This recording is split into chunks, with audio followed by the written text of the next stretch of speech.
Baik, assalamualaikum warahmatullahi wabarakatuh. Kembali lagi dengan saya Melasonia, mahasiswi Tadris Biologi 4B IAIN Batu Sangkar. Nah, pada kesempatan kali ini saya akan membahas materi tentang respon dan adaptasi hewan. Nah, untuk indikator-indikator pembahasannya yaitu yang pertama ada respon dasar hewan, yang kedua ada aklimatisasi dan adaptasi, yang ketiga ada adaptasi fisiologi, yang keempat ada adaptasi morfologi, dan yang kelima ada respon dan adaptasi perilaku. Respon dan adaptasi. Interaksi hewan dengan lingkungannya menunjukkan adanya hubungan timbal balik antara hewan dengan lingkungannya. Dalam hubungan itu, kondisi perubahan lingkungan berpengaruh kepada hewan tersebut, dan hewan mengadakan reaksi terhadap kondisi dan perubahan lingkungannya. Nah, respon adalah reaksi hewan terhadap kondisi dan perubahan lingkungannya. Nah, itulah yang dikatakan sebagai respon hewan terhadap lingkungannya. Respon hewan terhadap lingkungannya dapat berupa secara fisik, fisiologi, dan tingkah laku.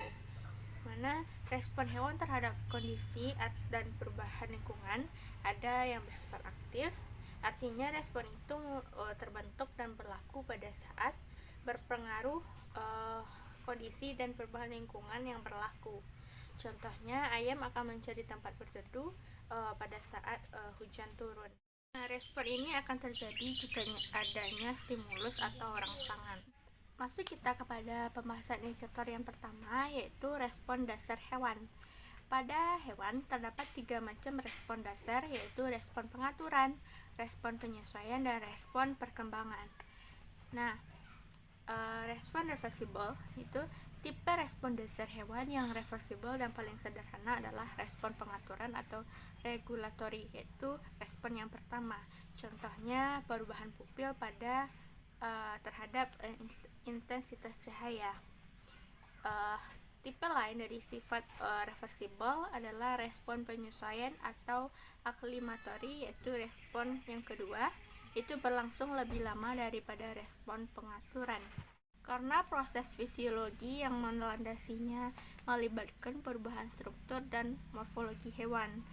Nah, ada itu respon tak reversible, yaitu di mana respon tak reversible ini adalah respon perkembangan, yaitu yang termasuk kepada respon dasar hewan yang ketiga, yang berlangsung karena melibatkan banyak proses yang menghasilkan perkembangan yang beraneka ragam macam struktur tubuh. Contohnya yaitu perubahan jumlah mata facet pada Drosophila yang dipelihara pada suhu tinggi, atau contoh lainnya itu kelainan atau cacat pada embrio atau zigot. Masuk kita kepada pembahasan yang kedua, yaitu aklimatisasi dan adaptasi. Aklimatisasi ini adalah perubahan fisiologi yang dapat balik yang bisa membantu mempertahankan fungsi organisme dalam kondisi lingkungan yang berubah. Atau aklimatisasi ini adalah suatu upaya penyesuaian fisiologis atau adaptasi dari suatu organisme terhadap suatu lingkungan baru yang akan dimasukinya. Hal ini didasarkan kepada kemampuan organisme untuk dapat mengatur morfologi, perilaku, dan jalur metabolisme biokimia di dalam tubuhnya untuk menyesuaikan dengan lingkungan yang akan ia masuki. Beberapa kondisi yang pada umumnya disesuaikan dengan suhu lingkungan, derajat keasaman atau pH, dan kadar oksigen atau O2. Proses penyesuaian ini berlangsung dalam waktu yang cukup bervariasi, tergantung jauhnya perbedaan kondisi antara lingkungan baru yang akan dihadapi. Nah, selanjutnya yaitu adaptasi. Adaptasi ini merupakan proses penyesuaian diri makhluk hidup dengan keadaan lingkungan sekitarnya.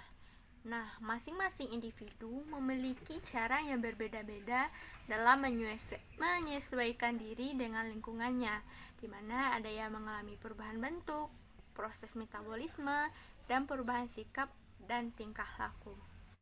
Nah, masuk kita kepada poin yang ketiga, yaitu adaptasi fisiologi, mana penyuaian ini berpengaruh atau dipengaruhi oleh lingkungan sekitar yang menyebabkan adanya penyelesaian pada alat-alat tubuh untuk mempertahankan hidup dengan baik. Contohnya pada unta yang mempunyai punuk, di mana punuk ini berguna untuk menyimpan cadangan air agar bisa unta itu tahan lama atau tidak minum di padang pasir. Atau contoh lainnya, anjing laut yang memiliki lapisan lemak yang tebal yang berguna untuk bertahan dalam kondisi dingin nantinya. Nah, selanjutnya yaitu poin keempat, yaitu adaptasi morfologi, di mana adaptasi morfologi ini adalah penyesuaian pada bentuk organ tubuh yang disesuaikan dengan kebutuhan organisme hidup. Misalnya seperti gigi singa, harimau, cheetah, macan, dan sebagainya, di mana gigi itu runcing dan tajam, nah yang digunakan untuk memakan daging. Sedangkan pada sapi, domba, biri-biri, kambing, giginya itu tidak runcing dan tidak tajam. Nah, hal ini banyak digunakan untuk memotong rumput dan mengunyah makanan. Berbeda lain halnya dengan cheetah, harimau, dan dan sebagainya. Nah, masuk kita pada indikator yang kelima atau yang terakhir, yaitu respon dan adaptasi tingkah laku. Nah, respon ini adalah reaksi hewan terhadap kondisi dan perubahan lingkungannya. Nah, itulah yang dikatakan sebagai respon hewan terhadap lingkungannya. Sedangkan adaptasi tingkah laku yaitu penyesuaian makhluk hidup pada tingkah laku atau perilaku terhadap lingkungannya, seperti pada binatang bunglon yang dapat berubah warna atau mimikri, di mana kulitnya akan sesuai dengan warna yang ada pada lingkungannya atau pada lingkungan sekitarnya, dengan tujuan untuk menyembunyikan diri atau menyelamatkan diri dari mangsa atau predator.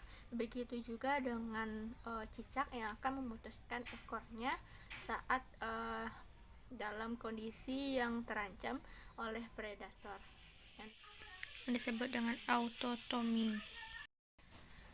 Oke, itulah video pembahasan kita pada kali ini. Jika saya banyak salah kata, saya mohon maaf. Saya pamit undur diri. Terus jaga kesehatan, stay so healthy, stay at home karena kita masih dalam keadaan pandemi. Wassalamualaikum warahmatullahi wabarakatuh.